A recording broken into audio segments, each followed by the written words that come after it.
আজি এই সংবাদমেললৈ স্বাগতম জনাইছোঁ আৰু আপোনালোক আহি ইয়াত উপস্থিত হোৱাৰ বাবে মই মোৰ ফালৰ পৰা ধন্যবাদ জ্ঞাপন কৰিছোঁ। খুব চমু কথা এটা, আমি জুবিন গাৰ্গ আচলতে সম্প্ৰীতিৰ প্ৰতীক। জুবিন গাৰ্গে অনৈক্যৰ মাজত ঐক্য সাধন কৰিব বিচাৰিছিল, জানিছিল আৰু তেওঁ সেইটো শক্তি আছিল। গতিকে এতিয়া জুবিন গাৰ্গ ক্ষেত্ৰক লৈ অনাহূত বিতৰ্ক এটা হোৱাটো আমি নিবিচাৰোঁ। সিদিনা মই বাহিৰত আছিলোঁ, গুৱাহাটীৰ বাহিৰত।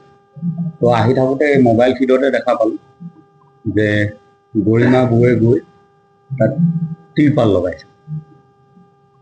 বেয়া লাগিছে ন দৃশ্যটো দেখি, প্ৰত্যেকজন অসমীয়াই বেয়া লাগিছে। তদ্ৰূপ ময়ো পিছদিনা গ'লোঁ, মই গুৱাহাটী আহি পোৱাৰ পিছত পিছদিনা গ'লোঁ, গৈ দেখিলোঁ যে তিৰপালবোৰ একদম এনেকৈ বতাহত ফুলি উঠিছে। কাৰণ এতিয়া চ'ত মাহ, কেতিয়া ধুমুহা আহে কেতিয়া হেৰি আহে কোনো ঠিকনা নাই। গতিকে সেই তিৰপালবোৰ উৰুৱাই লৈ যাব, সৰু ৰছী দি বান্ধি থৈ আহিছে। গতিকে আমি সিদ্ধান্ত ল'লোঁ, কাৰণ আপোনালোকে জানে নিশ্চয় মই ৰবীন আৰ্মি বুলি এটা বৃহৎ কৰ্মী দল সাজি কৰিছোঁ। তো আমাৰ ৰবীন আৰ্মিৰ ফালৰ পৰাই ধুনীয়াকৈ এটা পাৰ্মানেণ্ট ষ্ট্ৰাকচাৰ এটা কৰি দিম। এই ত্ৰিপালৰ যেনেকৈ আছে তেনেকৈ এটা ড্ৰয়িং চয়িং বনালোঁ আমি, মই দেখুৱাব পাৰিম। গতিকে বনাই লৈ যাতে যেতিয়ালৈকে জুবিন ক্ষেত্ৰখন সম্পূৰ্ণ হৈ নুঠে তেতিয়ালৈকে যাতে এই ধৰণৰ পানী পৰিব বা তাত দিয়া ৰাইজৰ বস্তুখিনি নষ্ট হৈ যাব, গামোচাবোৰ তিতি যাব, ভেঁকুৰি যাব, তেনেকুৱাটো নহয়। সেই ব্যৱস্থাটো কৰিম বুলি গৈছিলোঁ আৰু সেইদিনা ঘোষণা কৰিছোঁ। সেইখিনিলৈকে ঠিকে আছিল। তাৰপিছত আমি আমাৰ কামত অগ্ৰসৰ হ'লোঁ। মই লোহা কিনিবলৈ গ'লোঁ আমিন গাঁও, কামতে বিজি হৈ থাকোঁ। গতিকে লোহা চোহা কিনা এটা কামখিনি হোৱাৰ পিছত কালি হঠাৎ দেখা পালোঁ যে এখন কমিটি চৰকাৰে যিখন ঠিক কৰি দিছিলে তেওঁলোক গৈছে আৰু তেওঁলোকে যুদ্ধকালীন তৎপৰতাৰে তাত কাম আৰম্ভ কৰিছে। খুব ভাল কথা। সেইটো হ'লেও আমাৰ আপত্তি কৰিবলগীয়া কিবা আছে জানো? কামটোহে হ'ব লাগে। খালি গতিকে আমি সকলোৱে ক'লোঁ নহয় জুবিন গাৰ্গ সমন্বয়ৰ প্ৰতীক, এই কথাটোক লৈ কোনো কনফ্লিক্ট হ'ব নালাগে, কামটো সমিল মিলেৰে হৈ যাব লাগে, এইটোৱে আমি আশা কৰোঁ। এইটো মোৰ প্ৰথম কথা। খালি তাতে কালি আমাৰ জ্যেষ্ঠ অভিনেতা প্ৰাঞ্জল শইকীয়া ডাঙৰীয়াই বৰ অদ্ভুত ধৰণৰ কথা এটা কৈ দিলে।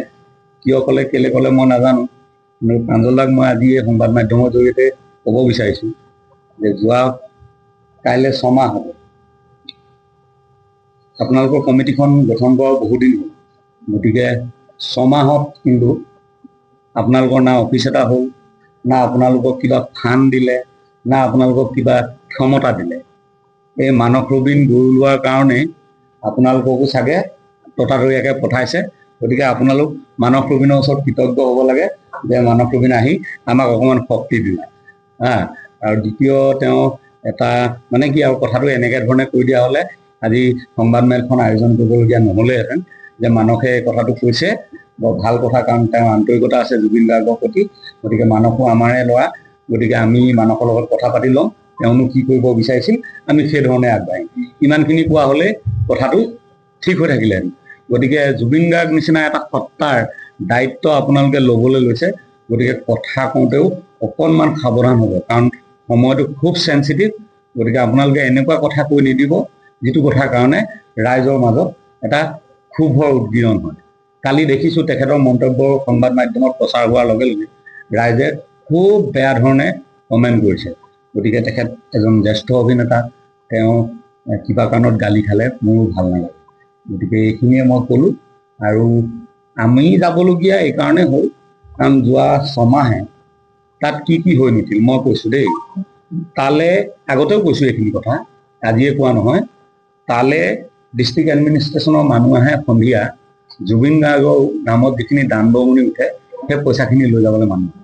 কিন্তু তাত যে ইমান ধূলি হৈ আছিলে, মিউনিচিপালিটি গাড়ী এখন দি যে পানী অকণ ছটিয়াই দিব লাগে ঠাইখনত, বা ৰাতিপুৱা গধূলি পানী অকণ ছটিওৱাৰ ব্যৱস্থা কৰিব লাগে। এই কথাটো কাৰো মানে চেতনালৈ অহা নাছিল। কিন্তু দুখ লগা কথা নহয় জানো? ঠিক সেইদৰে তাত আজিকালি গুৱাহাটী ফুৰিবলৈ যিমান মানুহ আহে চবেই জুবিন ক্ষেত্ৰলৈ এবাৰ যাওঁ বুলি কয়। আবাল বৃদ্ধ বনিতা, ভাৰতবৰ্ষৰ বিভিন্ন প্ৰান্তৰ মানুহ, তাত মহিলাসকলে নিজৰ প্ৰাতঃ কৰ্ম কৰিবৰ বাবে এটা প্ৰস্ৰাৱ গৃহ নাই আজিলৈকে। টেম্পৰাৰী বনাই দিব পাৰে ন?